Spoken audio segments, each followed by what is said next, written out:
Charlie Kirk's murder suspect. It's been identified and is now in custody. Here's what we have. Charlie Kirk's murder suspect identified as 22-year-old Tyler Robinson. He is currently in custody in Utah. Listen. Robinson mentioned Charlie Kirk was coming to UVU.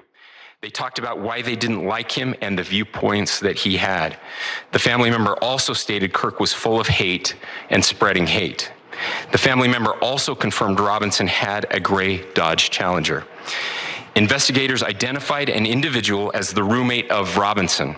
Investigators interviewed that roommate, who stated that his roommate, referring to Robinson, made a joke on Discord. Investigators asked if he would show them the messages on Discord. He opened it and showed several messages to investigators and allowed investigators to take photos of the screen as each message was shown by Robinson's roommate.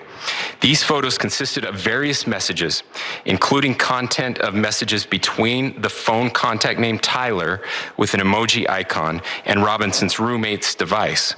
The content of these messages included messages affiliated with the contact Tyler, stating a need to retrieve a rifle from a drop point. There you see the news conference there, open with the governor of Utah saying, we got him. Let's tell you more about the suspect. Daily Mail also reported the name of the suspect, cited reports from CNN and the New York Times. Sources telling CNN the suspected killer then confessed to his father. His father reportedly had worked for the Washington County Sheriff's Department. He then contacted authorities, secured his son before he could be taken into custody. The photo was allegedly taken before Robinson went off to college. See it there. Robinson is a registered voter in Utah, but does not have a party affiliation.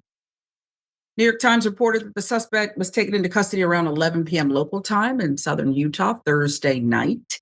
The alleged shooter lived in a 600,000 six-bedroom home in Washington, Utah, around 260 miles south of where the carnage unfolded in Orem. He became a prime suspect following identification through facial recognition investigative methods. He then confessed to his father. Items seen in the surveillance video from the shooting were also found on him, according to authorities.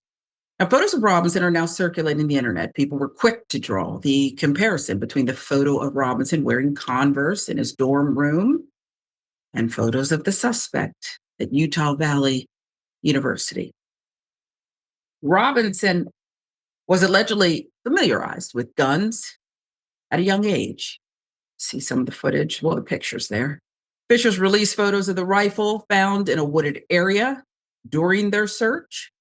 BBC reporting messages were found on bullet casings at the scene, including, "Hey, fascist, catch." And if you read this, you are gay. LMAO. The BBC's Mike Wendling says this could give possible clues to his motive. Tyler also allegedly wore a Trump costume for Halloween in 2017. So these are just basic details. Some Tehran, I don't even know if what that's supposed to mean. Hey, fascist, the reference to gay, catch, something that they'll look more into.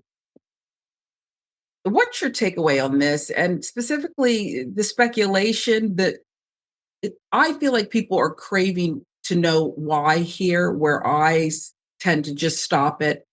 If you go out of your way to do something like this, you're an extremist. And I'm not sure that we're ever going to get a real why. What do you think?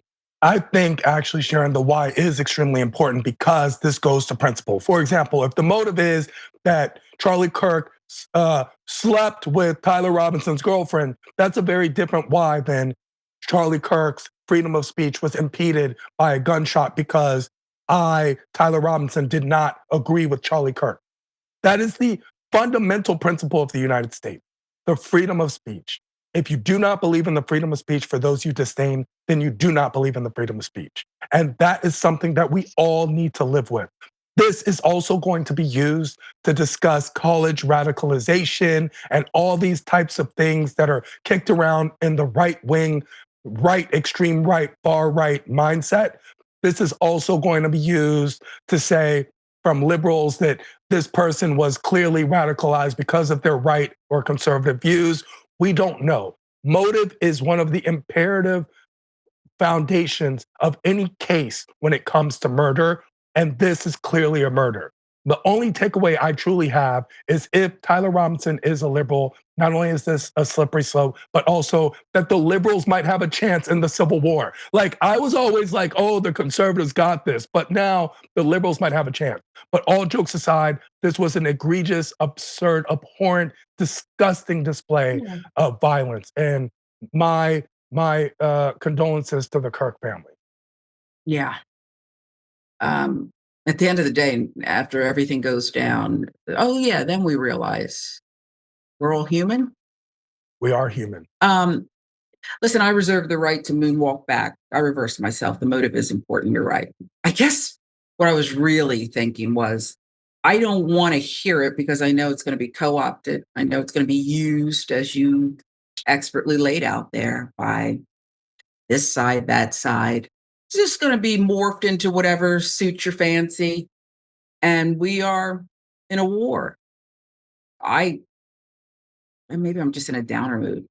So down towards the end of the week here. Why? I should be, but I just feel like free speech is already not just attacked, but it's lost. It's lost in some ways. Some major corners of America gone. I mean, if I'm going to be punished for saying certain things, if I'm going to not say other things like the media is doing, the media is right now not saying things that are just look. When I just had this debate with my Republican friend, you would think I only have one because I always bring him up, but when Richard Nixon's legacy is talked about, can you do that without talking about Watergate? Strom Thurmond, right? He died in office, right? Guy was like 100 years old. He was respected. He was loved by many. He was put in office again and again, but he was also segregationist. There was the black daughter who was ignored and then spoke up, and they had the. That's all part of his story, right, Tehran? So I just feel like I'm so sick of this alternate reality. Charlie Kirk should be with his family today, saying whatever he chooses to say and taking the consequence of that speech. Maybe it's riches, maybe it's condemnation. I don't know. Well, I do. But he should be here. This But seems this to be whole thing is like going to be spun. it is. It is. And it seems to be like, can we separate the art from the artist? We do that often. In this case, can we separate Charlie Kirk's rhetoric from his humanity? And so many people cannot, unfortunately. They are actually basically applauding this action. And I think that's egregious as well. These are the things that become a slippery slope in the destruction and implosion of civil society, is when we cannot go past our own wants and needs and selfishness to see the bigger picture. And that's kind of what's happening right now. And it's very unfortunate. Yeah, it is. And I think because we've got these buckets, right, in America. There's no gray area. You're either this or that. And Mm. so I just feel restricted from reality.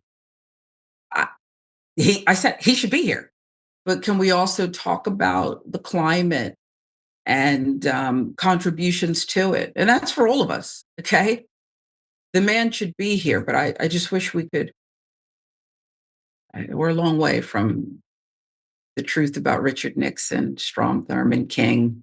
I just feel like that was eons ago instead of a few decades ago.